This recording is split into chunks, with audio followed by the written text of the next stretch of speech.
வணக்கம் ஃப்ரெண்ட்ஸ். இன்றைக்கி ஒரு ஜிகே கொஸ்டின் பார்த்துருவோம். கீழ்கண்ட அரசமைப்பின் கூட்டாட்சி கூறல்லாத ஒன்றை கண்டறிக. Non federal features of the constitution.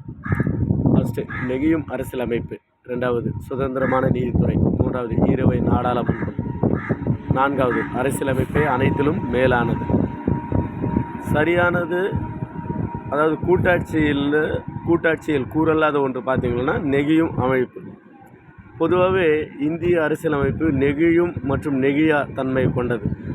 இதில் வெறும் நெகிழும் மட்டும் கொடுத்துருக்குறாங்க, அது தப்பு. சுதந்திரமான நீதித்துறை, உச்சநீதிமன்றம் இருக்குல்ல டெல்லியில், சுதந்திரமான நீதித்துறையை உறுதிப்படுத்துகிறது.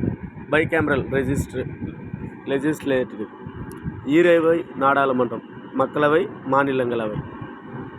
இந்திய அரசியலமைப்பு அனைத்திற்கும் மேலானது. இந்த மூன்றும் சரியானது. நெகிழும் அரசியலமைப்பு மட்டும் தவறு. நெகிழும் மற்றும் நெகிழா ரெண்டும் சேர்ந்து வர்றது தான் கரெக்டான ஆன்சர். ஸோ இந்திய அரசியலமைப்பில் இல்லாத கூறு ஒன்று எதுன்னு பார்த்தோம்னா நெகிழும் அரசியலமைப்பு. ஆப்ஷன் பி சரியான விடை. அதுதான். நன்றி.